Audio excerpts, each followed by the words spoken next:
साक्षात् परं ब्रह्म तस्मै श्री गुरवे नमः। श्रुतिस्मृतिपुराणानाम् आलयं करुणालयं नमामि भगवत्पादशङ्करं लोकशङ्करम्। अस्मद्गुरुभ्यो नमः। हरिः ఓం. ఇంతవరకు మనము చతుస్సూత్రి భాగాన్ని చూసాము. సో మీకు ఆ, ఇంతవరకు చూసిన వాటిల్లో అథాతో బ్రహ్మ జిజ్ఞాస జన్మాద్యస్య యతః శాస్త్రయోనిత్వాత్ తత్తు సమన్వయాత్ అనే 4 సూత్రాల్లో క్రమంగా బ్రహ్మ అనే దాన్ని తెలుసుకోవడానికి మనం కోరాలి అని, ఆ బ్రహ్మ ఈ జగత్తు యొక్క సృష్టి స్థితి లయలకు కారణమని, దాన్ని శాస్త్రం ద్వారా తెలుసుకోవాలని, ఆ శాస్త్రాలన్నిటి కూడా సమన్వయం చేసుకోవాలని చెప్పారు. వీటిని అద్వైత సంప్రదాయంలో చతుస్సూత్రి అంటాం. అంటే 4 సూత్రాల భాగం. సో చతుస్సూత్రి అంటాం. ఈ చతుస్సూత్రి భాగం పైన శంకరాచార్యుల వారు చేసిన భాష్యం చాలా ప్రసిద్ధం. దానిపైన ఎన్నో గ్రంథాలు వచ్చాయి. విడిగా బెల్లంకొండ రామరాయ కవి గారు కూడా చతుస్సూత్రి భాగం మీద ఒక వ్యాఖ్యానాన్ని వ్రాశారు. అలాగే మనకు అద్వైత సంప్రదాయంలో శంకరాచార్యుల వారి ఆ మొత్తం భాష్యం విశేషంగా మన చతుస్సూత్రి భాగానికి కొంత విశేషంగా చెప్తారు. అది మనకు వాచస్పతి మిశ్రుల వారి భామతి రత్నప్రభ, అంటే భాష్య రత్నప్రభ అంటాం, స్వతంత్రంగా వ్యాఖ్యానం. సో ఇవన్నీ చాలా ముఖ్యమైనవి, చాలా చక్కటి వ్యాఖ్యానాలు. వీటన్నిటి ద్వారా శంకరాచార్యుల వారు ఆ, భాష్యంలో ఏం చెప్పారు, ఏం చెప్పదలిచారు, అది మనం తెలుసుకోవచ్చు. ప్రధానంగా శంకరాచార్యుల వారి కేవలాద్వైతం మూల సిద్ధాంతం ఏంటి అంటే బ్రహ్మ సత్యం. అప్పుడు మిగతా వాటన్నిటి గురించి ఏదో ఒక నిర్ణయం చేయాలి కదా. అంటే మిగతా ఏవి అంటే జగత్తు, జీవుడు. అప్పుడు శంకరాచార్యుల వారు వారి శృతి ప్రమాణాలు, తర్క బలం వీటన్నిటిని ఆశ్రయించి అసలు నిజానికి జీవుడు అనేది ఒక టెంపరరీ కండిషన్ అనే చెప్తారు ఆయన. అంటే ఔపాధిక దశ. కాబట్టి జీవుడు అనేది శాశ్వతంగా ఉండేది కాదు. జీవత్వం అనేది ఒకవేళ శాశ్వతంగా ఉండేదైతే అప్పుడు మోక్షం అనేది కుదరదు. మోక్షం అనేది బ్రహ్మభావశ్చ మోక్ష అనే సిద్ధాంతాన్ని బట్టి తాను బ్రహ్మగా మారడమే మోక్షం. కానీ మరి జీవుడిగా కొద్ది కాలం ఎందుకు కనిపిస్తున్నాడు అంటే అవిద్య వల్ల. అవిద్య వల్ల ఒకటి మరొకటిగా కనిపిస్తుంది. అతస్మిన్ తద్బుద్ధి అని, పరత్ర పూర్వదృష్టావభాస అని, ఇట్లా రకరకాలుగా ఆ, భాష్యంలో మిగతా వాటిలో చెప్పారు. కాబట్టి మనం బ్రహ్మస్వరూపమే అయినా కూడా అవిద్య అనేది ఉన్నంత కాలం, అజ్ఞానం అనేది ఉన్నంత కాలం మనం బ్రహ్మ కంటే వేరు అనే ద్వైతం మనకు బలంగా ఉంటుంది అని, బ్రహ్మ సాక్షాత్కార అనంతరం హి జగతో బాధ, బ్రహ్మ అనేదాని అనుభవం కలిగిన తర్వాత ఈ జగత్తు అనేది విడిగా లేదు అని తెలుస్తుంది అని చెప్పారు. ఇది జీవుడు బ్రహ్మమే అని చెప్పడానికి. మరి జగత్తు ఉంది కదా, అది కూడా బ్రహ్మమే అని చెప్పొచ్చా, లేదా బ్రహ్మ కంటే వేరా? అది బ్రహ్మమే అని చెప్పడానికి సమస్య ఏంటి అంటే జగత్తు జడం, నశించేది, దుఃఖమయం. బ్రహ్మమేమో నిత్యం, చైతన్య స్వరూపం, అనంతం. సో ఈ రెండిటికి భేదం ఉంది. కాబట్టి జగత్తుని చూస్తూ చూస్తూ బ్రహ్మ అనలేము. కాబట్టి జగత్తు బ్రహ్మ కంటే భిన్నం, విడి అని చెప్పాల్సి వస్తుంది. అంటే శంకరాచార్యుల వారు అంటారు అప్పుడేమవుతుంది అంటే ద్వైతం వస్తుంది. బ్రహ్మ వేరు, జగత్తు వేరు. పోనీ ద్వైతం ఉంది అనుకుందాం, ద్వైతమే సత్యం అనుకుందాం అని అంటే ఆయన అంటారు ఎత్ర ద్వైతం ఇవ భాతి.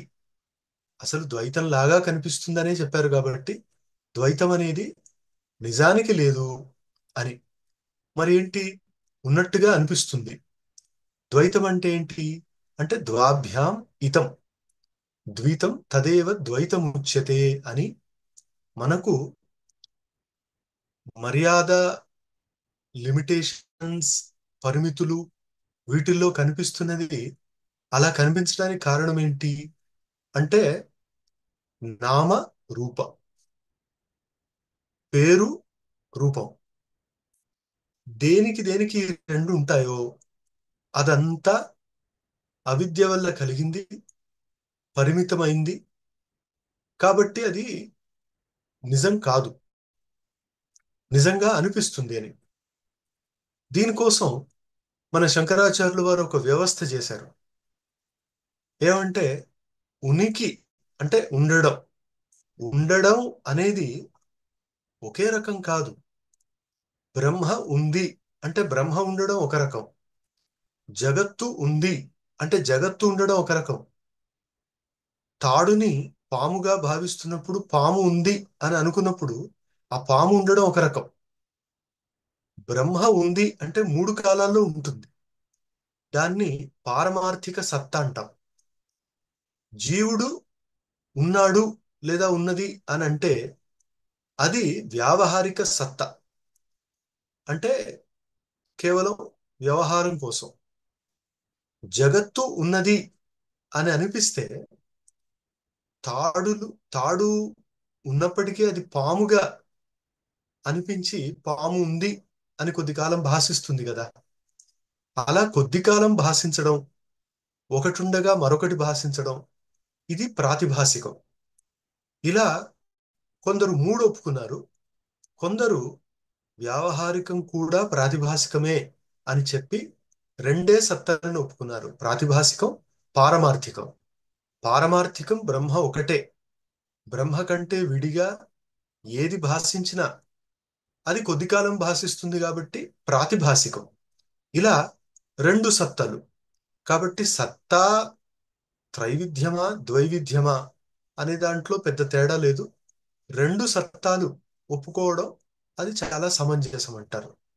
మరి రెండవది ఎలా తెలుస్తుంది మనకు అంటే ఇలా రెండవది ఒకటి ఉంది అని తెలియడానికి, అలా భాషించడానికి కారణం అవిద్య. మాయకి అవిద్యకు తేడా ఏంటి అంటే మాయా అనేది ప్రకృతికి మరొక పేరు. మాయా అంతు ప్రకృతిం విద్యాత్ మాయినంతు మహేశ్వరం అని శ్వేతాశ్వతర ఉపనిషత్తులో మాయా అంటే ప్రకృతి అని చెప్పారు. ఇదే మనకు భగవద్గీత భాష్యంలో శంకరాచార్యుల వారు చాలా సందర్భాల్లో చెప్తారు. కాబట్టి అలాంటి మాయ ఒకటి ఉంది. మరి మాయకి అవిద్యకి తేడా ఏంటి అంటే మాయ ఈశ్వరుని ఆశ్రయిస్తుంది, అవిద్య జీవుడిని ఆశ్రయిస్తుంది. అంటే జీవుడిలో కొంతకాలం ఉండేది అవిద్య, ఈశ్వరుడి తోడుగా ఉండేది మాయ. కాబట్టి సమష్టి మ్యాక్రో లెవెల్ లేదా ఒక కలెక్టివ్ లెవెల్లోనేమో మాయ అంటాము, ఇండివిజువల్ లెవెల్లోనేమో దాన్నే అవిద్య అంటాము అని మన వాళ్ళు వ్యవస్థ చేశారు. ఈ రకంగా ఈ నాలుగు సూత్రాల భాష్యంలో కూడా శంకరాచార్యుల వారు స్పష్టంగా చెప్పింది ఒకటి: అవిద్య వల్ల వేరొకటి భాషిస్తుంది, ఉన్నది మాత్రం, ఉండేది మాత్రం ఒకే బ్రహ్మ. ఇది ఒక సిద్ధాంతం. మరొకటి ఏమంటే ఈ బ్రహ్మ సగుణం సాకారం కాదు, ఈ బ్రహ్మ నిరాకారం నిర్గుణం. అంటే ఏ గుణాలు లేనిది, ఆకారం అంతా మాయ వల్ల కలిగేది అని చెప్తారు. మరి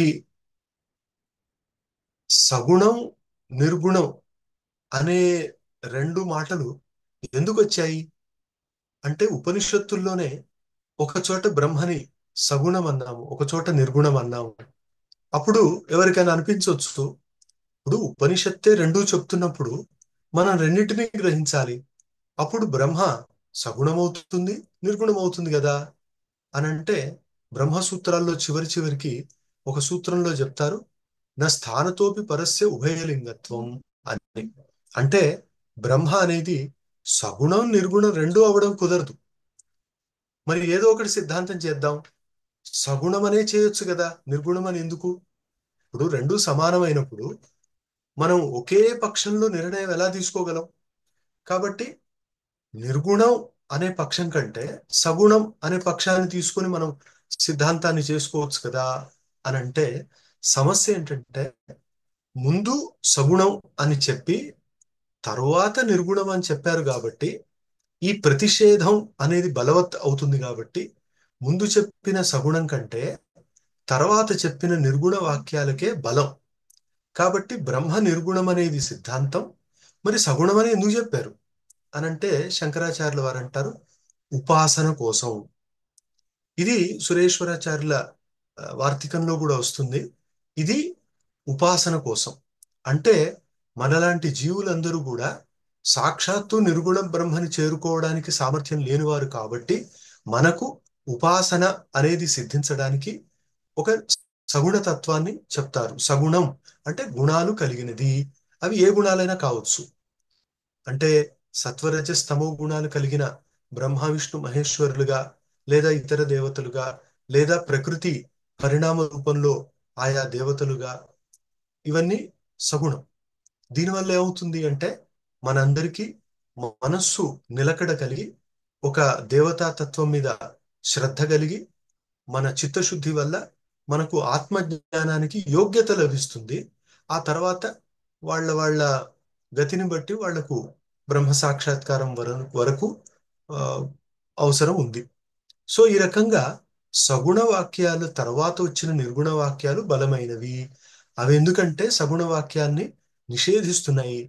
ముందేమో సర్వగంధ సర్వరూప అని చెప్పి తర్వాత అగంధం అరూపం అని మొదట సగుణం తర్వాత నిర్గుణం అని చెప్తున్నారు. కాబట్టి నిర్గుణ వాక్యాలే ప్రధానమని శంకరాచార్యులు వారి సిద్ధాంతం.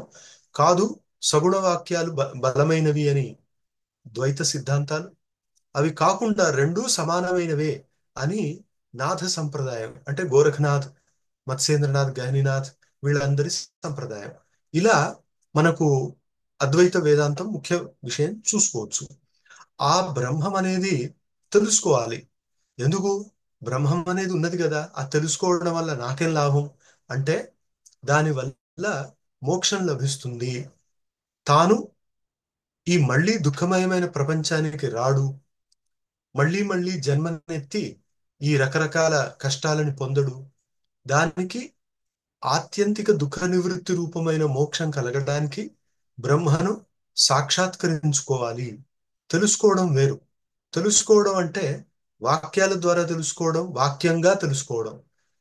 కానీ సాక్షాత్కరించుకోవడం అంటే అనుభవ రూపం. నేను చెరుకు తీపిగా ఉంటుంది అని తెలుసుకోవచ్చు. దాన్ని నా జీవితం అంతా వేరొకరికి చెప్పొచ్చు. కానీ చెరకు అనేదాన్ని ఎప్పుడూ నేను ఆస్వాదించలేదనుకోండి, నా వాక్యాలకి బలం ఎంత అంటే తప్పు చెప్పలేదు నేను. నేను చెప్పింది కరెక్టే. చెరకు తీపిగా ఉంటుంది అన్న మాట అసత్యం కాదు. కానీ మరి నేను చెరకు చెరకు ఆ, కొరికి ఎప్పుడు నేను ఆస్వాదించలేదు కదా అనంటే, చెరకు తీపిగా ఉంటుందన్నంత మాత్రాన అనుభవం కలిగినట్టు కాదు. చెరుకు తీపి, బెల్లం తీపి, చక్కెర తీపి, ఇవన్నీ తీపే అయినా కూడా వాటి భేదం అనుభవంలో తెలుస్తుంది. అది చెప్పడానికి రాదు. చెప్పేప్పుడు మాత్రం చెరుకు తీపేనే అంటాం, బెల్లం తీపి అని అంటాం, చక్కెర తీపి అని అంటాం. కానీ ఆ తీపిలోని భేదం మనకు తెలుసు, చెప్పడానికి రాదు. అది అది అపరోక్ష అనుభవం. మరి చెరుకు తీపి అని మామూలుగా చెప్పినప్పుడు వాక్యంగా అది పరోక్షం. కాబట్టి బ్రహ్మ ఏమాత్రం అనుభవంలోకి రాకుండా కూడా అన్ని విషయాలు చెప్పొచ్చు, చాలా బలంగా వాటిని ప్రతిపాదించవచ్చు. ఇదంతా మానవుడి మస్తిష్క స్వభావం, సామర్థ్యం. కాబట్టి ఈ బ్రహ్మం అనేది అపరోక్ష జ్ఞానంలోకి రావాలి అని చెప్పి దానికి మరి భక్తి, జ్ఞానం, వైరాగ్యం, యోగం, ఇవి ఏవి ఉపకరిస్తాయి అంటే కర్మ, జ్ఞానం, ధ్యానం, భక్తి, ఉపాసన, ఇవన్నీ ఉన్నాయి కదా. మరి వీటిల్లో దేని చేత మనకు బ్రహ్మ సాక్షాత్కారం కలుగుతుంది అనంటే, ఇవన్నీ ఆయా దశలో మనకు ఉపయోగపడతాయి. మొదట కర్మ, తరువాత ఉపాసన, తరువాత ధ్యానం, జ్ఞానం, భక్తి అని కొంతమంది, జ్ఞానమే చివరిది అని కొంతమంది, ఈ రకంగా సిద్ధాంతాలు చేసుకున్నా కూడా శంకరాచార్య సంప్రదాయంలో జ్ఞానాదేవతు కైవల్యం, అంటే మోక్షం అనేది జ్ఞానం వల్ల మాత్రమే అని సిద్ధాంతం.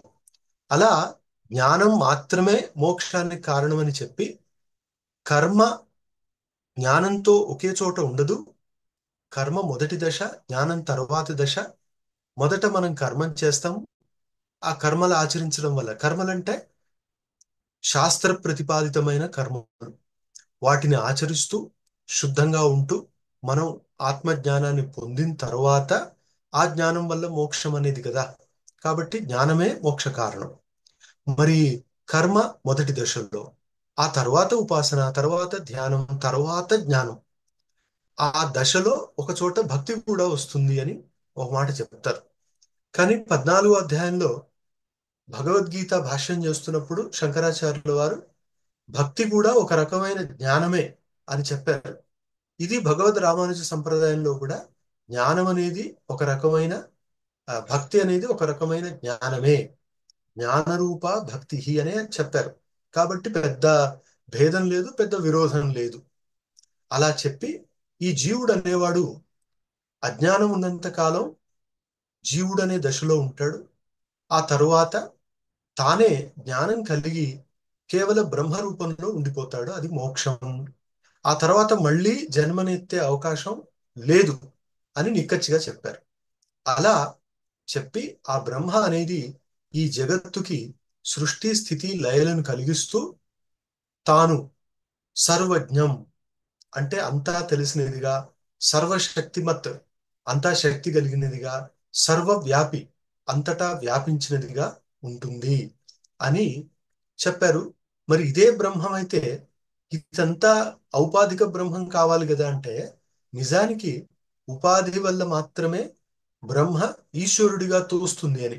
కాబట్టి రెండవ సూత్రంలో చెప్పిన బ్రహ్మ ఈశ్వర లక్షణం అని, ఇదే శాస్త్రానికి కారణం.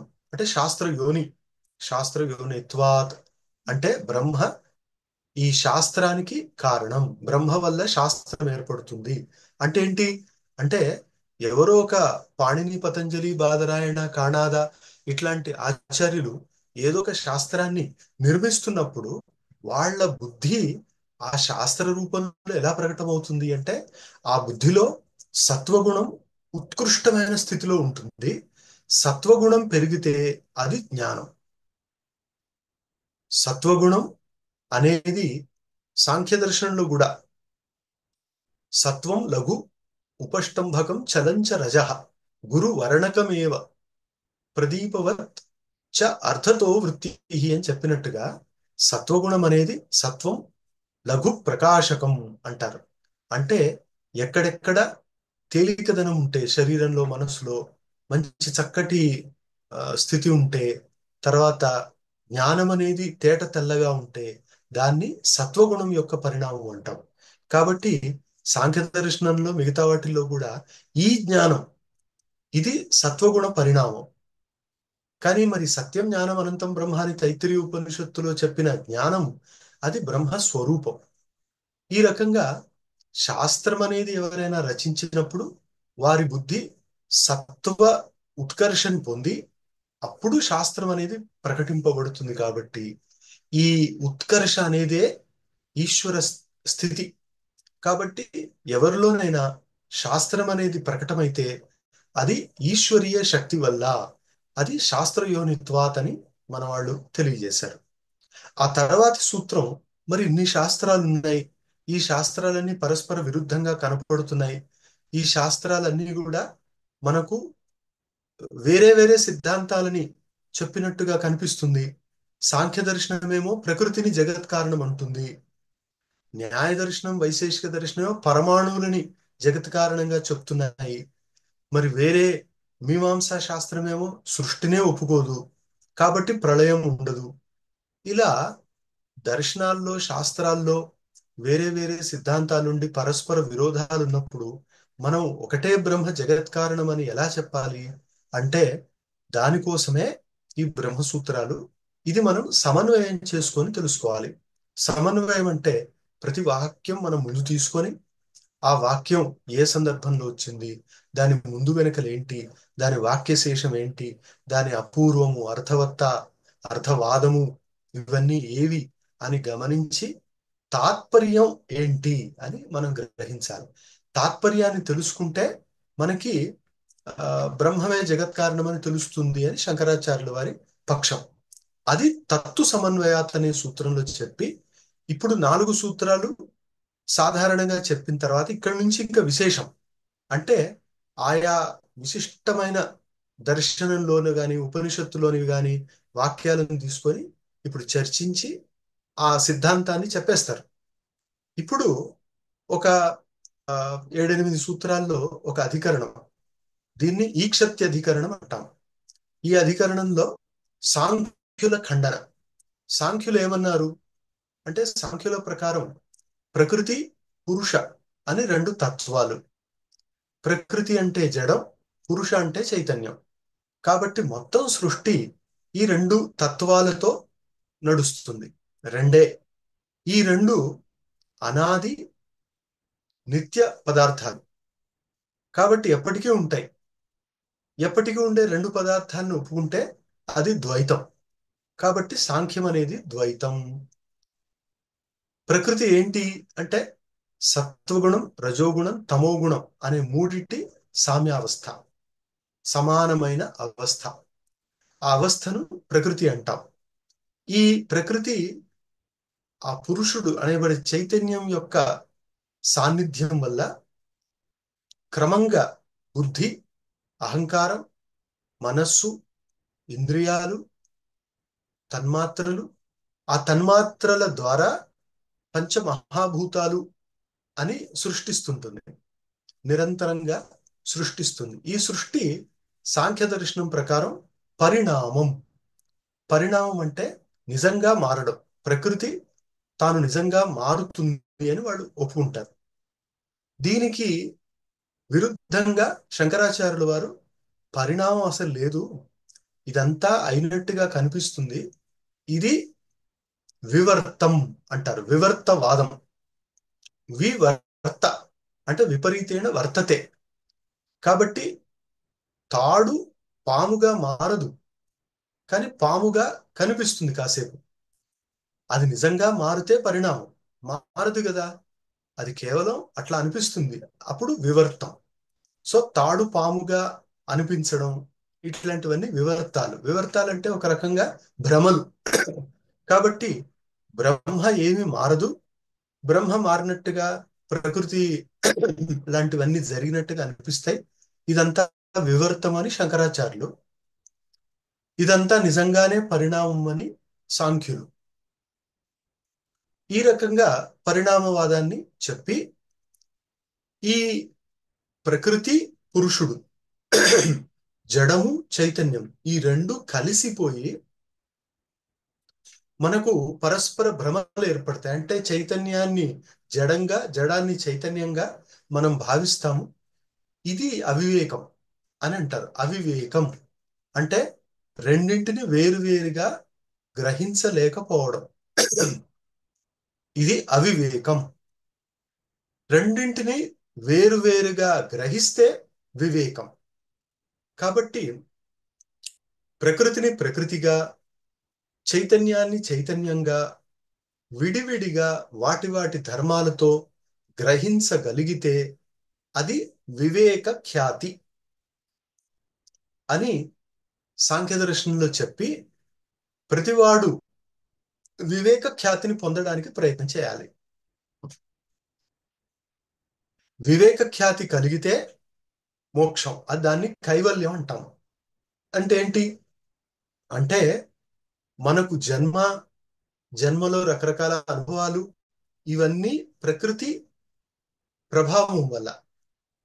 ప్రకృతి ప్రభావం చైతన్యం పైన పడడానికి మధ్యలో ఉపయోగపడేవే బుద్ధి, అహంకారం, చిత్తం, ఇంద్రియాలు, ఇవన్నీ ప్రకృతి అనేది ఒకటి ఉంది, నేను, నా శరీరం, ఇవన్నీ ఉన్నాయి అని చైతన్యంలో ప్రతిఫలింపజేస్తాయంటారు.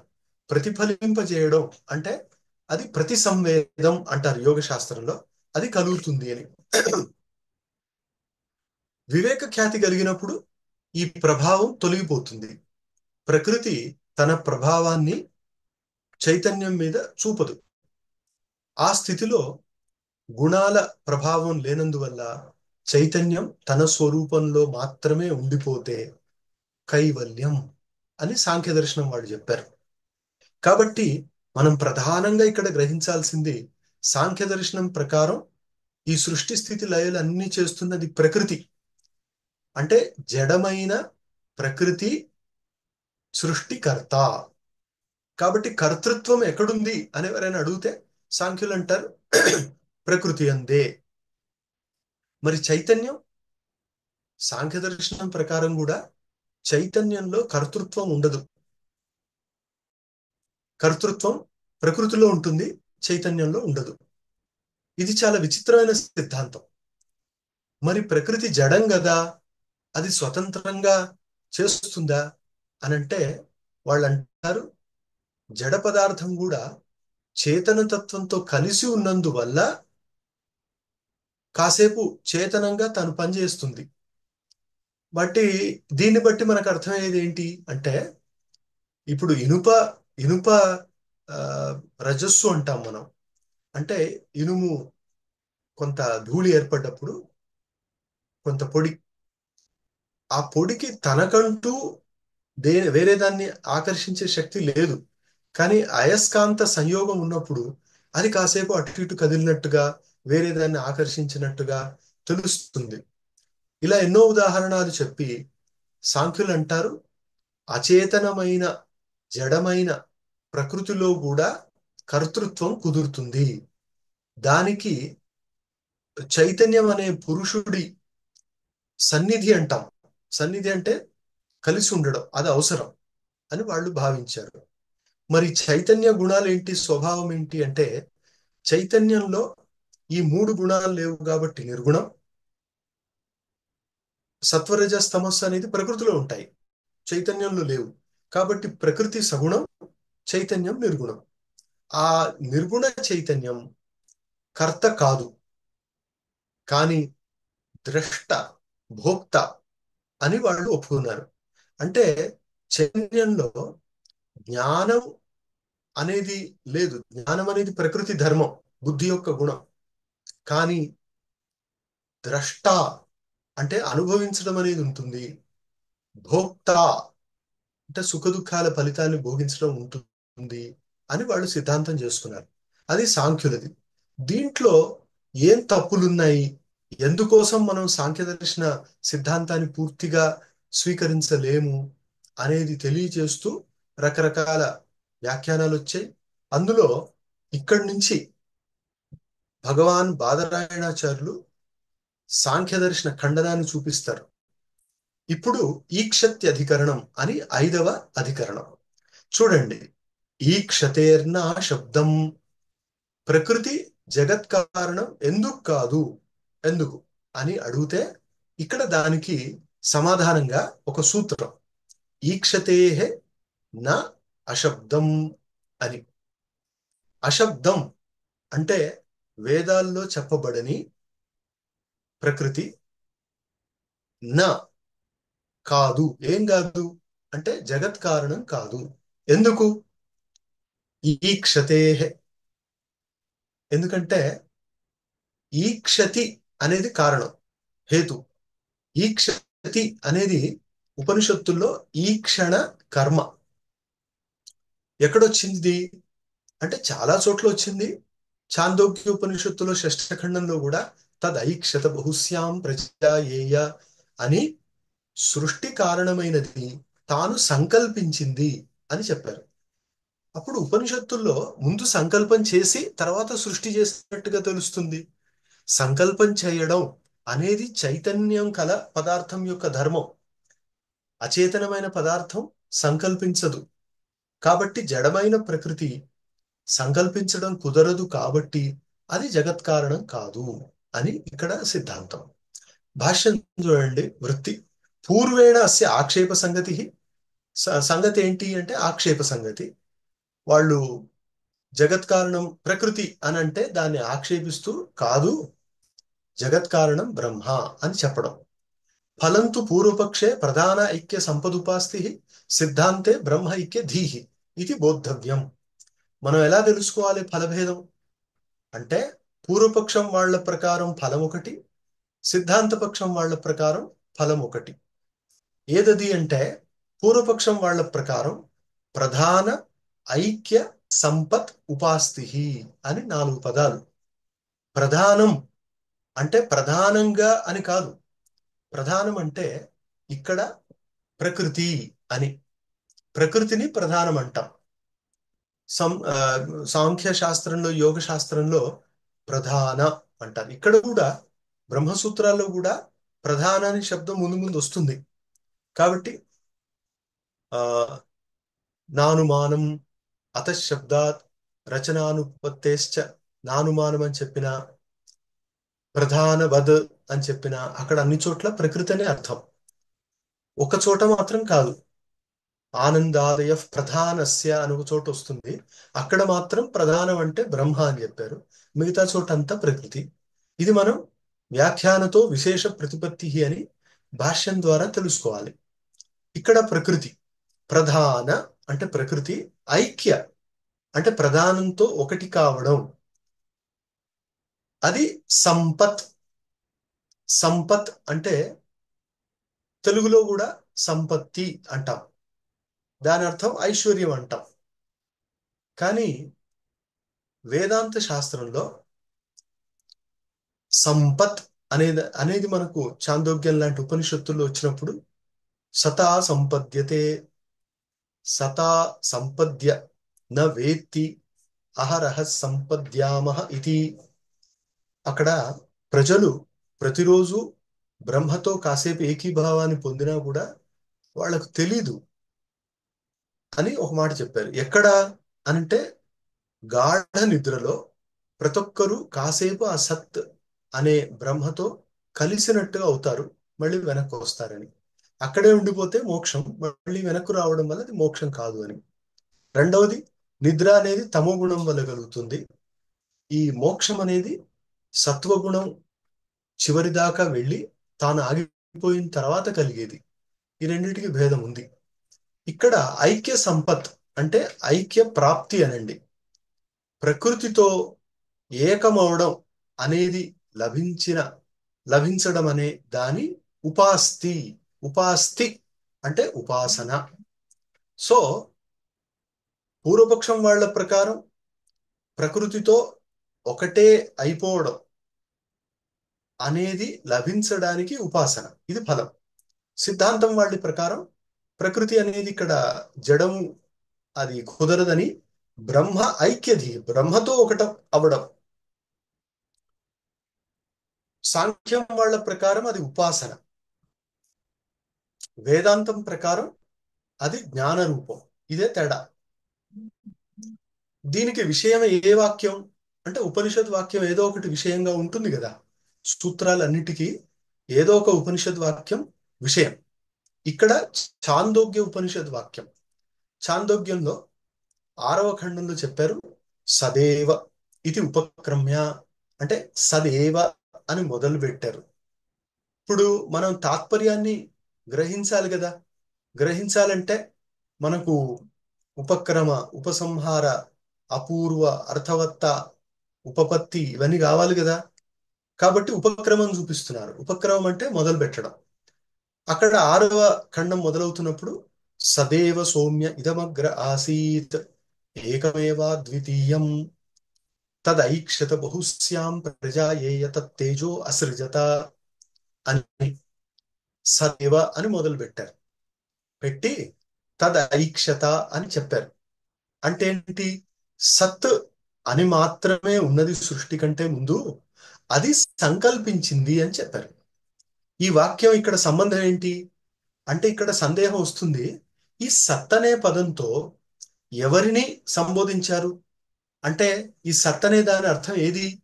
సచ్చబ్దితం జగత్ ఉపాదానం కిం ప్రధానం ఉత బ్రహ్మ. ఈ జగత్తు యొక్క ఉపాదానం ప్రధానమా బ్రహ్మమా అని సంశయే.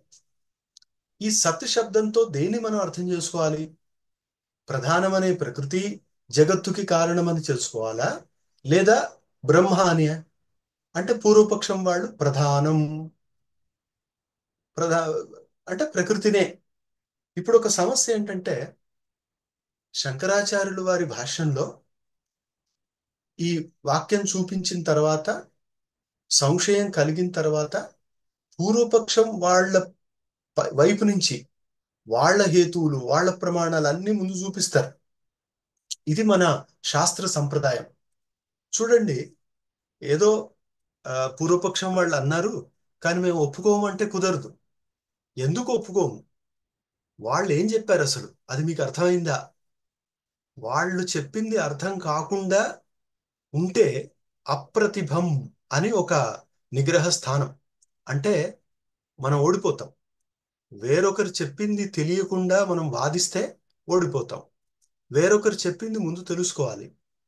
తెలుసుకున్న తర్వాత మనకు మన పక్షంలో హేతు తట్టాలి. ఇవన్నీ కూడా చాలా జాగ్రత్తగా అభ్యాసం చేస్తే వస్తుంది. తర్వాత వాళ్ళ వాళ్ళ పూర్వజన్మ సుకృతంతో ప్రతిభగా రాణిస్తుంది.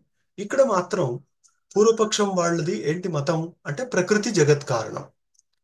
మరి సత్ అనే శబ్దం ప్రకృతిని తెలుపుతుందా అంటే వాళ్ళు అన్నారు తెలుపుతుంది. సత్ అనే శబ్దం దేన్ని సూచిస్తుంది అంటే ఉనికి కలదు, ఉనికి కలదాన్ని సత్ అంటాం. వాళ్ళు అంటారు ప్రకృతి కదా మొత్తం, అసలు ఉనికి అనేది ప్రకృతిదే. కాబట్టి ప్రకృతి ఇక్కడ సత్ శబ్దానికి అర్థం. ఈ మొత్తం వాక్యం ఏం చెప్తుంది అంటే సత్ అనేది ఉంది, అది సృష్టించాలని సంకల్పించింది అని అన్నారు. కాబట్టి ప్రకృతి జగత్ కారణం అని ఒక అర్థం. కానీ ఒక సందేహం రావచ్చు, సదేవ అని చెప్పిన తర్వాత ఆగలేదు. సదేవ అన్న దగ్గర సత్ శబ్దానికి ప్రకృతి అనే అర్థం తీసుకుంటే తీసుకోవచ్చేమో, కానీ తర్వాత ఏకమేవ అద్వితీయం అని చెప్పారు కదా. ఏకమేవ అద్వితీయం అన్నారు. మరి అక్కడ ప్రకృతి ఏకమేవ ఎట్లా కుదురుతుంది అనంటే ప్రకృతిలో కూడా ఏకత్వం, ద్వితీయ రహితత్వం ఇవన్నీ చెప్పుకోవచ్చు. కాబట్టి ఇక్కడ ప్రకృతినే గ్రహించాలని సాంఖ్యులంటే కాదు, ఇక్కడ ఏకమేవ అద్వితీయం బ్రహ్మ అని బ్రహ్మ అని చెప్పారు. కాబట్టి బ్రహ్మ అనేది వేరు, బ్రహ్మ అనేది ప్రకృతి కాదు, బ్రహ్మ అనేది ఇది కేవల చైతన్యం అని వేదాంతం. అది ఇక్కడ సిద్ధాంత పక్షం. దాన్ని ఇక్కడ విస్తరంగా చెప్తూ న ప్రధానం జగదుపాదానం అంటే ప్రధానం అనబడే ప్రకృతి జగత్తుకి మూల కారణం కాదు. మూల కారణాన్ని సంస్కృతంలో ఉపాదాన కారణం అంటాం. ఉపాదాన అంటే యద్ ఉపాదాయ కార్యం భవతి తత్ ఉపాదానం అని. అంటే దేన్ని గ్రహించి కార్యం అనేది ఏర్పడుతుందో అది దాని ఉపాదానం. అంటే కార్యంతో, కార్యం అంటే ఏంటి? ఏదైనా ప్రోడక్ట్ అది ఏర్పడ్డప్పుడు దేనికంటే విడిగా అది ఏర్పడదో, దేని నుంచే తాను ఏర్పడుతుందో అది దాని ఉపాదానం. కుండ అనేది ఏర్పడ్డప్పుడు మనకు తెలుసు, అక్కడ మట్టి అనేది లేకపోతే కుండ ఏర్పడదు, మట్టి కుండగా ఉంటుంది. కాబట్టి మట్టి అనేది కుండకి ఉపాదానం. లేదా బట్ట అనేది ఏర్పడితే దానికి దారాలు ఉపాదానం. అలా ఈ జగత్తు అనేది ఒకటి కనిపిస్తుంది కదా ఉన్నట్టుగా, ఈ జగత్తుకి ఉపాదాన కారణం బ్రహ్మ. అంటే మరి జగత్తు ఉన్నదని ఒప్పుకున్నట్ట అంటే కాదు. తా- పాము అనే భ్రమకి ఉపాదానం ఏది? పా పాము అనే భ్రమ ఏర్పడేప్పుడు దేని వల్ల ఏర్పడిందంటే తాడు వల్లే. అక్కడ తాడు చూసి కదా పాము అని భ్రమపడింది. కాబట్టి తాడు అనేది పాము అనే దానికి ఉపాదానం అని చెప్పొచ్చు. భ్రమలో కూడా ఉపాదాన కారణం చెప్పొచ్చు. మరి ప్రకృతి జగత్ కారణం కాదు అని అంటున్నారు. దీనికి హేతు ఏంటి? కస్మాత్ అంటే దీంట్లో హేతు ఏంటి అంటే అశబ్దం. ఇక్కడ ఇది ఏకదేశి మతం అంటాం. కొందరి ప్రకారం అశబ్దం అనే దాంట్లో కూడా హేతు ఉంది. ఈక్షతే అనేది కూడా హేతువే. మరి అశబ్దం అనేది హేతు అని ఎలా చెప్పాలి? దాంట్లో పంచమీ విభక్తి లేదు కదా. జనరల్ గా పంచమీ విభక్తిలో ఉంటేనే హేతు అని ఈజీగా తెలుస్తుంది. పర్వతో వన్యమాన్ ధూమాత్ అని పంచమీ విభక్తి ఉండాలి. ఇక్కడేమో అశబ్దం అన్నారు, అశబ్దాత్ అనలేదు.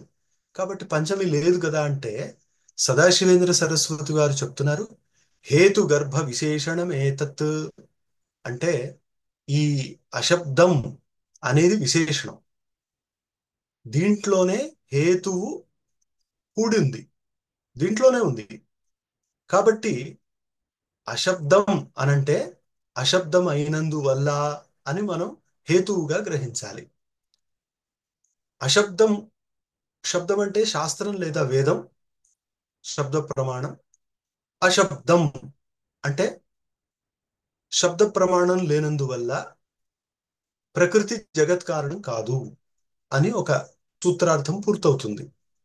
అశబ్దత్వాత్ అని మనం అశబ్దం అనే దాన్ని మార్చుకోవాలి. అశబ్దత్వాత్ అంటే అంటే ఏంటి మరి? అంటే అవేద ప్రమాణకత్వాత్ అని. వేద ప్రమాణం, అవేద ప్రమాణం. అశబ్దం అంటే దీంట్లో వేద ప్రమాణం ఏదీ లేదు అని. వేద ప్రమాణం లేదు అని ఇది మనకు రెండో అధ్యాయంలో కూడా వస్తుంది. చాలా వరకు మాటి మాటికి సాంఖ్యుల్నే ఖండిస్తారు కాబట్టి మళ్ళీ మళ్ళీ వస్తాయి. అది వేద ప్రమాణం లేదని, అవేద ప్రమాణకత్వాత్. ఎందుకు వేద ప్రమాణం లేదని ఎందుకంటున్నారు? అక్కడ ప్రకృతి అని చెప్పే పదాలు లేవా అంటే ఈక్షతే, వేదంలో సృష్టి కారణం అని దేని గురించి చెప్పినప్పుడైనా కూడా అది సంకల్పించింది, ఈక్షించింది. ఈక్షణం అంటే సంకల్పం అనే భాష్యం.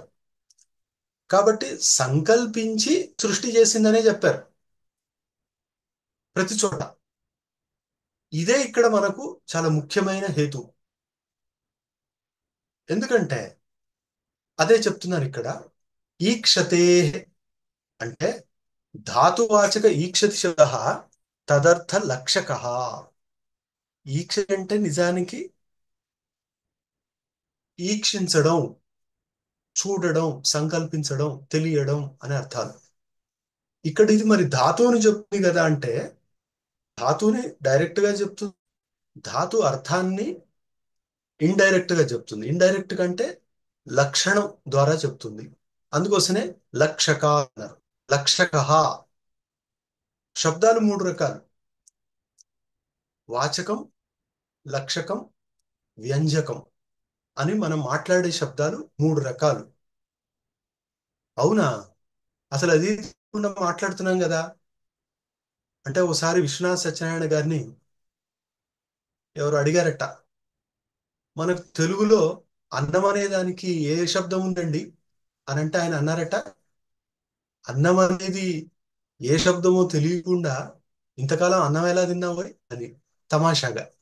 అలా మనకు మాట్లాడుతున్న శబ్దాలు ఇన్ని రకాలని మనకు తెలియదు. అసలు నిజానికి మనం రోజు వ్యవహారంలో ప్రయోగిస్తున్న శబ్దాల గురించి తెలియదు, వ్యవస్థ తెలియదు, పద్ధతి తెలియదు. ఎందుకంటే మనం ఆ రకమైన పద్ధతిలో చదవలేదు. ఇక్కడ శబ్దం మూడు రకాలు: వాచకం, లక్షకం, వ్యంజకం. ఇప్పుడు నేను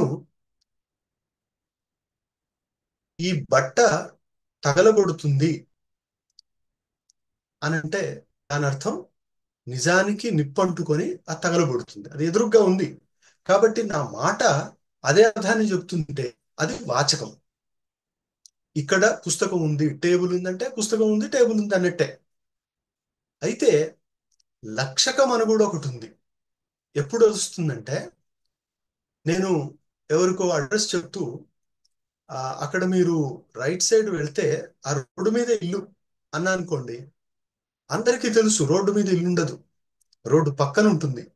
కానీ రోడ్డు మీద ఇల్లుంది అని ఎందుకు చెప్తున్నామంటే చాలా దగ్గరగా ఉందని చెప్పడానికి. అలా లక్షకం అనేది రెండవ రకం. అంటే మొదటి అర్థం సరిగ్గా కుదరనప్పుడు వేరొక అర్థాన్ని గ్రహించడానికి లక్షకం, మొదటి అర్థాన్ని చెప్పినప్పుడు వాచకం. అలా ముందు రెండు శబ్దాలు వాచకం, లక్షకం. ఇప్పుడు కావ్య శాస్త్రాలన్నింటిలో కూడా ఈ శబ్దాల ప్రయోగం ఉంటుంది. ఏంటంటే ఈరోజు చంద్రుడు వెన్నెల కురిపించడం లేదు, నిప్పు కురిపిస్తున్నాడు అని అన్నారనుకోండి, నిప్పు కురిపించాడు కదా. చంద్రుడి వెన్నెల ఎప్పుడూ చల్లగా ఉంటుంది. కానీ మరి ఎందుకన్నారు అలా?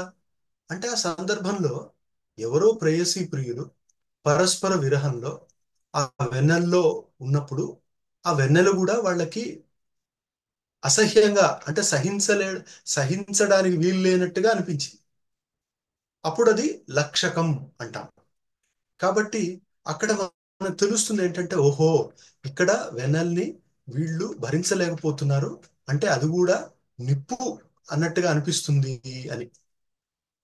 ఒక కాదంబరి అనే కావ్యంలో బాణభట్టు అనే ఒక కవి జాబాలి మహర్షి ఆశ్రమాన్ని వర్ణించే కథాముఖ సందర్భంలో ఆయన అంటారు, అంటే అక్కడ నిజానికి ఎండాకాలం, ఎండాకాలం చెట్టుపై నుంచి ఒక పక్షి కింద పడింది, చిలుక పక్షి, చిన్నది. ఆ ఎండలో ఆ ఇసుక రేణువులు తగిలి బాగా ఒళ్ళు కమిలిపోయి దానికి స్పృహ కోల్పోయినట్టయింది. అప్పుడు జాబాలి మహర్షి కొడుకు, ఆయన పేరు హరితుడు, ఆయన వచ్చి ఆ చిలుకని చేతిలోకి తీసుకొని దానికి ఓ రెండు మూడు నీటి చుక్కలు తాగించి జాగ్రత్తగా దాన్ని తీసుకెళ్లాడు అనే ఒక వర్ణన. ఆ సందర్భంలో ఆ ఎండాకాలం ఎంత తీవ్రంగా ఉంది అని చెప్పేప్పుడు బాణభట్టు అంటే సరస్వతియే. అసలు బాణభట్టుని చదవకపోతే మన సంస్కృత సాహిత్యం కాదు, ప్రపంచాన్ని చదవనట్టు. అంత గొప్పగా ఈ ప్రపంచాన్ని, ఈ సూర్యోదయ సూర్యాస్తమయం, సంధ్యా సమయం, రాత్రి పగలు, చెట్లు పుట్టలు గుట్టలు, పూలు పళ్ళు, మనుషులు, పశువులు పక్షులు, ఆ మనుషుల పరస్పర సంబంధాలు, దాంట్లో అమలిన శృంగారం, ఉదాత్తమైన ప్రేమ, ఆదరం, వీటన్నింటినీ అసలు అద్భుతంగా వర్ణించగలిగిన ఏకైక మహాకవి అంటే బాణభట్టు. కాకపోతే ఆయన మహాకావ్య ప్రక్రియని ఎంచుకొని ఉంటే కాళిదాసు కంటే కూడా గొప్పవారు అయి ఉండేవారేమో. కానీ కాళిదాసు కీర్తి ఒక రకం, బాణభట్టు కీర్తి ఒక రకం. ఆయన గద్య కావ్యం రాశారు. దాంట్లో ఎండను వర్ణిస్తూ ఆయన అంటారు ఏంటంటే, సూర్యుడు తన చేతులతో నిప్పు రవ్వల్ని ఈ భూమి మీద విసురుతున్నట్టుంది అని ఒక చోట చాలా అద్భుతంగా వర్ణిస్తుంటారు ఆయన. ఆయన అంటారు, ఈ సప్తఋషులు అనే నక్షత్రాలు ఆకాశంలో ఉంటే సూర్యోదయ సమయంలో నెమ్మది నెమ్మదిగా ఈ సప్తఋషి మండలం ఉత్తరం వైపుకి వెళ్ళిపోతుంది. ఇది సహజం, మనం కూడా గమనించవచ్చు కానీ గమనించం. కానీ మన ప్రాచీనులు భారతీయులు అద్భుతమైన ప్రజ్ఞ కలిగిన వారు, అద్భుతమైన హృదయ వైశాల్యం కలిగిన వాళ్ళు, చాలా గొప్పవాళ్ళు. వాళ్ళు ఇవన్నీ గమనించి, వాళ్ళ భాగ్యం అది, గమనించి చాలా జాగ్రత్తగా వర్ణించారు. ఇది గమనించిన భాస్కరాచార్య, ఆర్యభట్ట, వరాహమిహిరులు జ్యోతిషపరంగా వ్యాఖ్యానం చేస్తే, ఈయన కావ్యపరంగా చెప్తూ ఏమన్నారంటే, సూర్యుడు ఉదయిస్తుంటే సూర్యుడి కిరణాలు తాకొచ్చు కదా. సూర్యుడి కిరణాలంటే సూర్యుడి కరం అంటాం మనం. అవి తాకకూడదు, ఎందుకంటే వాళ్ళు సప్తఋషులు, వాళ్ళని తాకొద్దు అని సూర్యుడు జాగ్రత్తగా తన కిరణాలని నెమ్మదిగా విస్తరింపజేస్తుంటే ఆ సప్తఋషులు, అరే ఇప్పుడు ప్రాతకాలం సంధ్యావందన సమయం అయింది, ఇక మనం సంధ్యావందనం చేసుకుందామని ఉత్తర దిక్కున మానస సరోవరం అటువైపు వెళుతున్నారు అని ఒక కావ్యమయ భావన. తర్వాత సూర్యాస్తమయాన్ని వర్ణించేప్పుడు ఆయన అంటారు, సూర్యుడు అనే ఒక సువర్ణ కలశం అంటే చెంబు, అది ఇట్లా ఒకేసారి పశ్చిమ సముద్రంలో పడినప్పుడు, అంటే ఆయన అస్తమయం అయినప్పుడు అక్కడ చెంబు పడింది కదా. కాబట్టి అక్కడి నుంచి పైకి లేచిన ఆ సముద్ర నీటి బిందువులు ఇట్లా పైకి ఎగిరినప్పుడు ఆ నీటి బిందువులు ఆకాశంలోకి ఎగిరి ఆకాశంలో నక్షత్రాలుగా మనకు కనిపిస్తున్నాయి అని ఒక అద్భుతమైన వర్ణన. ఇలా చాలా చాలా చాలా అందమైన వర్ణనలు ఆయన చేశారు మొదటి నుంచి కూడా. అయితే ఇక్కడ మన ఆ వాచకం, లక్షకం అనే రెండు శబ్దాలు ఈ రకంగా ఉంటాయి. ఎన్నో చోట్ల ఈ రకంగా ఉంటాయి. ఒక చోట అంటారు, సువర్ణ పుష్పాం పృథివీం చిన్వంతి పురుషాస్త్రయ శూరశ్చ కృతవిద్యశ్చ యశ్చ జానాతి సేవితుం అని. అంటే బంగారు పూలనిచ్చే ఈ పృథివిని ముగ్గురు మాత్రమే సరిగ్గా అనుభవించగలరు. అంటే ముగ్గురికి బంగారు పూలు దొరుకుతాయి ఈ భూమిలో నుంచి. వాళ్ళు ఎవరంటే, ఒకటి శూరుడు, అంటే వీరుడు శూరుడు ఒకడు. కృత విద్య, బాగా విద్యను పొందినవాడు. మూడవది యశ్చ జానాతి సేవితు, ఎవరు ఇతరులను బాగా సేవించడం తెలిసిన వారో వారు. అంటే ఈ ముగ్గురికి మాత్రమే భోగాలు దొరుకుతాయి అని చెప్తారు ఒక చోట. ఇక్కడ సువర్ణ పుష్ప అంటే బంగారు పూలనిచ్చే, అసలు బంగారు పూలని ఇస్తుందా? ఇవ్వదు. అక్కడ దాని అర్థం భోగాలనే. ఇట్లా ఒక అర్థం కాదు అని వేరే అర్థాన్ని గ్రహిస్తే లక్షకం. మరి లక్షకం, వాచకం బాగుంది. ఈ వ్యంజకం ఏంటి అంటే, ఈ లక్షకం అనేది కూడా ఏ ప్రయోజనంతో వచ్చింది? మనం ఎందుకు ఆ రకంగా సువర్ణ పుష్ప అంటాము? లేదా ఆ సూర్యుడు తన చేతులతో ఈ నిప్పు కణికల్ని విసురుతున్నాడని ఎందుకు అనాల్సి వచ్చింది? అంటే అంత తీవ్రంగా ఉంది ఎండ అని చెప్పడానికి, లేదా అంత భోగాలు వస్తాయని చెప్పడానికి, లేదా రోడ్డు పైన ఇల్లు ఉందంటే అంత దగ్గర ఉందని చెప్పడానికి. అలా ప్రయోజనం ఏదైతే ఉందో దాన్ని చెప్పేది వ్యంజకం. అలా మూడు రకాల శబ్దాల్లో ఇక్కడ ఎప్పుడైనా ఈక్షతి అంటే ఈక్షణ కర్మ అని లక్షకం. ఇది ఈక్షితృత్వ శ్రవణ. ఈ శబ్దం వల్ల ఏం తెలుస్తుంది మనకంటే, జగత్ కారణం అనేది తాను సంకల్పించి తాను చూసి సృష్టిని చేసింది. ఎందుకంటే దేన్నైనా మనం సృష్టించాలి అంటే అంతకు ముందు మనకు దాని మీద ఒక ఆలోచన వచ్చి ఉండాలి. మనం ముందు అనుకుంటాం, తర్వాత చేస్తాం. కాబట్టి సృష్టి చేయడానికి ముందు సృష్టిని గురించి అనుకోవాలి. ఈ సృష్టికి నాకు ఇదంతా అవసరం అని ఆయనకు తెలియాలి. కాబట్టి సర్వజ్ఞం, సర్వశక్తిమత్, సర్వవ్యాపి, ఈక్షిత అయితేనే సృష్టి అవుతుంది అని చెప్పారు. నహి అచేతనస్య ప్రధానస్య ఈక్షితత్వం సంభవతి అన్నారు. అంటే అచేతనము అయిన ప్రకృతి సంకల్పించడం కుదరదు. తస్య చేతన ధర్మత్వాత్, సంకల్పించడం అనేది చేతన పదార్థం యొక్క ధర్మం, అచేతనమైన దాని ధర్మం కాదు. మనకు రాళ్ళు, రప్పలు, పుస్తకాలు ఇవన్నీ ఆలోచిస్తున్నట్టుగా కనపడతాయా? ఆలోచించి ఏమైనా చేసినట్టుగా తెలుస్తుందా? కాబట్టి కాదు అని. నచ, ఆలోచన ఏంటంటే, కూటస్థ బ్రహ్మణో జ్ఞానక్రియాశక్తి అభావ మాయామహిమ్న సర్వస్యాపి ఉపపత్తే. అప్పుడు మిగతా, అంటే పూర్వపక్షం వాళ్ళు ఈ మాట అనొచ్చు కదా, ప్రకృతి జడం కాబట్టి దాంట్లో సంకల్పించడం కుదరదు అని మీరు అంటున్నారు. సంకల్పించడం కుదరకపోతే జగత్ కారణం అవ్వడం కుదరదు అంటున్నారు. కానీ ఒకసారి ఆలోచించండి మీరు కూడా. మీరంటున్న బ్రహ్మ అది కూడా జగత్ కారణం కాజాలదు. ఎందుకు అంటే, మీరేమో జగత్ కారణం ఏదో బ్రహ్మ ఉంది, అది ఉపనిషత్తులో చెప్పబడిందని చెప్తున్నారు కదా. కానీ ఆ బ్రహ్మ అనేది నిజంగా ఉందా లేదా మీ కల్పన? అది ఉంది అనడానికి ఏమైనా ఆధారం ఉందా అంటే ఉపనిషత్తులు. ఉపనిషత్తులు బ్రహ్మాని కరెక్ట్ గా ఏదైనా తత్వాన్ని చూపిస్తున్నాయా, లేదా ఆ బ్రహ్మ ఏదైనా కావచ్చా అంటే బ్రహ్మను గురించి కొన్ని నిర్దేశాలు ఉన్నాయి, అవి మనం గమనించాలి. అయితే ఇక్కడ మీరు చెప్తున్న బ్రహ్మ కూడా జగత్ కారణం ఎలా అవుతుంది అంటే ఎందుకు అవ్వదు? అంటే కూటస్థ బ్రహ్మగా చెప్పారు కదా. కూటస్థ బ్రహ్మ అని మీరు ఒప్పుకున్నారా? ఒప్పుకున్నాం. మరి ఆ కూటస్థ బ్రహ్మ జగత్ కారణం ఎలా అవుతుంది? అంటే ఏంటి సమస్య ఏంటి? అంటే కూటస్థ అంటే కూట సమూహం లేదా రహస్యం. దాంట్లో స్థ అంటే ఉండేది.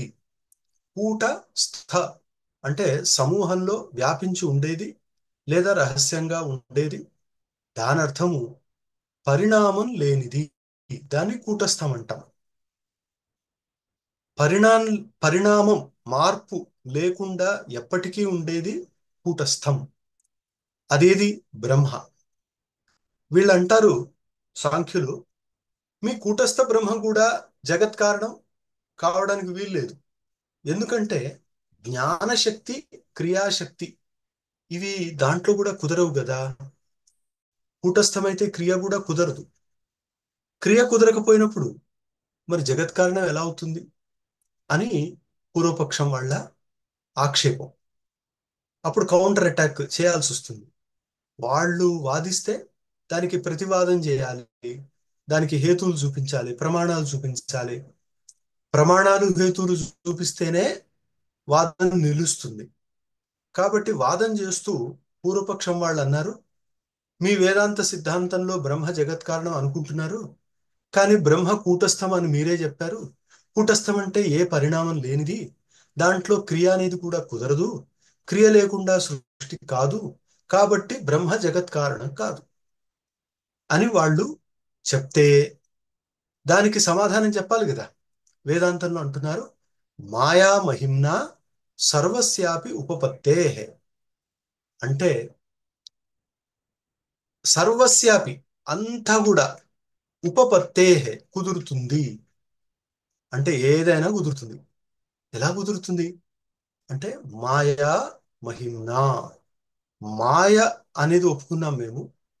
ఆ మాయ అనే దాని వల్ల అంతా కుదురుతుంది. అంటే ఈశ్వరుడు కూటస్థం అవుతాడు, కూటస్థం అవుతూ జ్ఞానశక్తి, క్రియాశక్తి కలిగిన వాడు అవుతాడు. కాబట్టి జగత్ కారణం కూడా అవ్వచ్చు. దీనికన్నిటికీ అంటే కూటస్థంగా ఉండి పరిణామం మార్పేది లేకపోయినప్పటికీ కూడా దాంట్లో క్రియ కలగాలి, దాంట్లో జ్ఞానం కలగాలి, దాంట్లో సృష్టి కర్తృత్వం రావాలంటే బ్రహ్మ తానుగా ఉన్నప్పుడు కుదరదు. దానికోసం మాయా.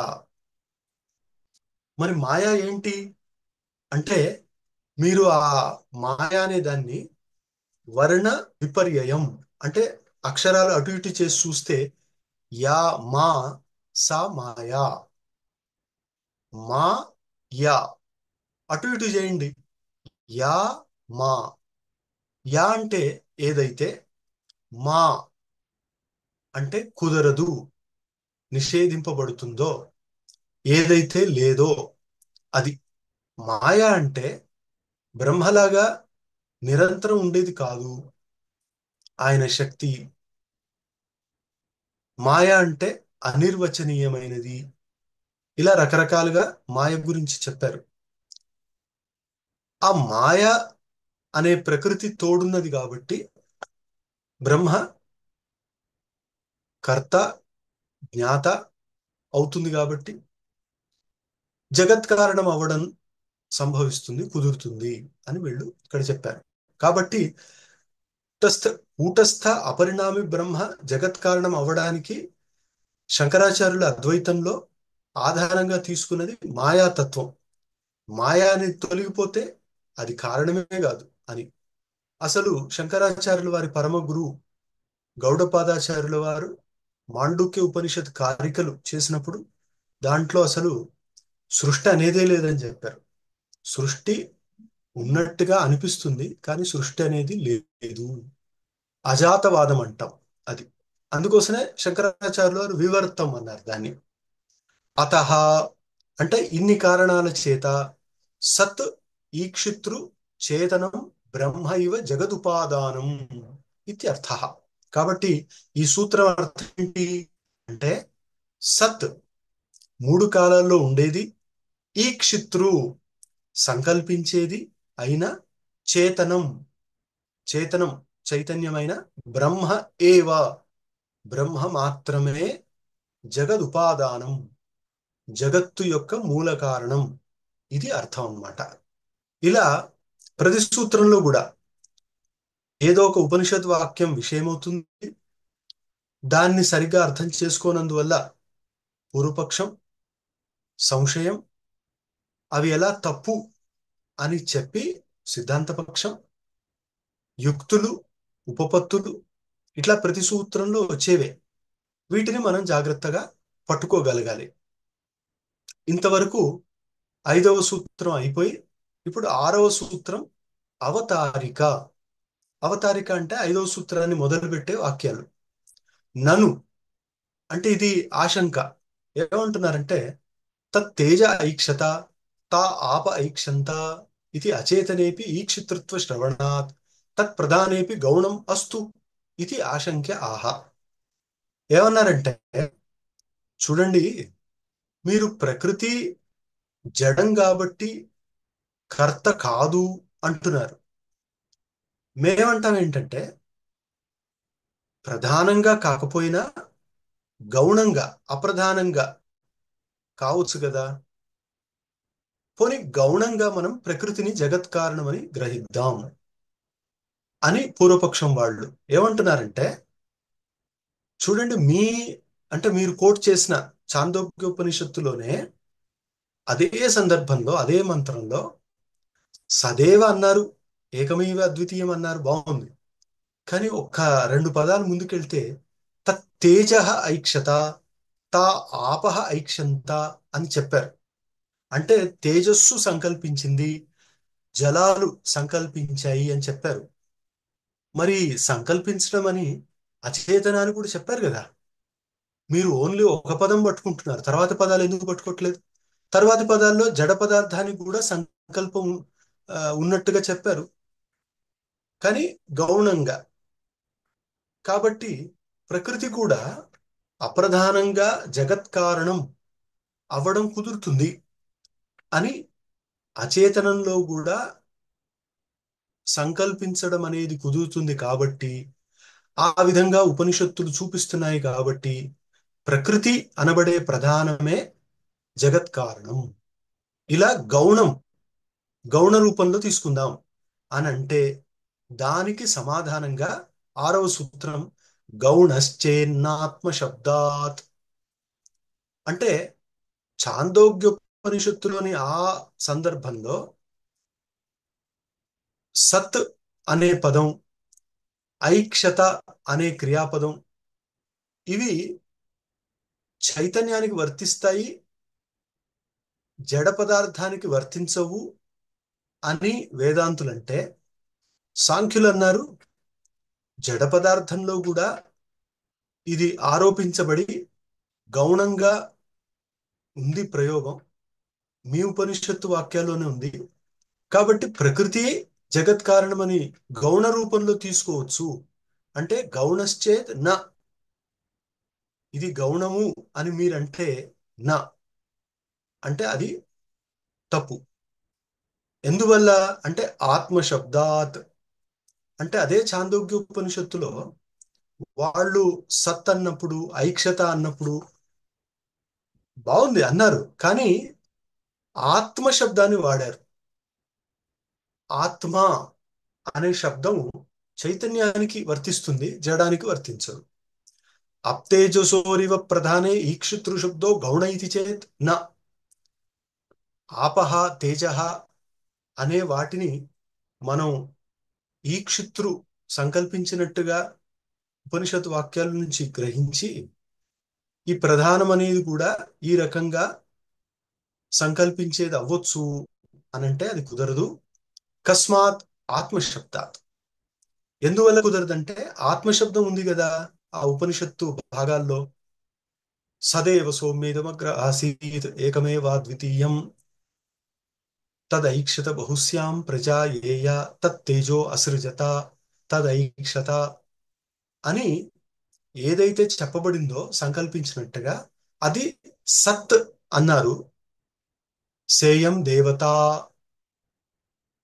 అప్పుడు ఆ సత్ అనే దేవత అనుకుందట అనేన జీవేనాత్మన ఇమాస్తిస్రో అనుప్రవిశ్య నామరూపే వ్యాకరవాణి అని అక్కడి మంత్రం.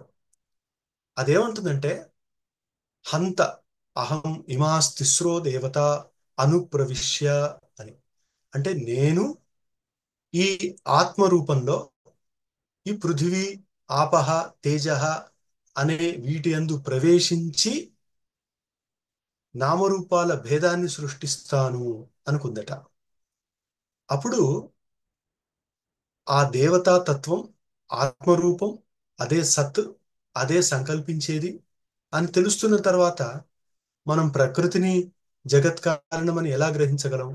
కాబట్టి గౌణంగా కూడా ప్రకృతి జగత్ కారణం కాదు, ప్రధానంగానైతే కానే కాదు అని ఇక్కడ ఇంతవరకు వాళ్ళు వివరించారు. ఇది రెండ ఆ, అంటే ఈ అధికరణంలో రెండవ సూత్రం, మొత్తంగా ఆరవ సూత్రం.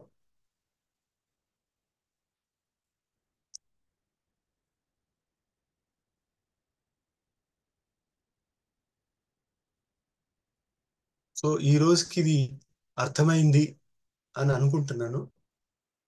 జాగ్రత్తగా మీరు నోట్స్ రాసుకుంటుండండి అప్పటికప్పుడు. అప్పుడు బాగా నిలిచిపోతుంది, ఎప్పటికీ ఉండిపోతుంది అది మీతో పాటు. సో ఈ రోజుకి ఇంతే. కొద్దిగా ఒక ఫంక్షన్కి వెళ్తున్నా కాబట్టి ఇక్కడ ఆపేస్తాను నేను. సహనావతు సహనౌ భునక్తు సహ వీర్యం కరవావహై తేజస్వినావధీతమస్తు మా విద్విషావహై. ఓం శాంతి శాంతి శాంతి. హరి ఓం. మళ్ళీ కలుద్దామండి.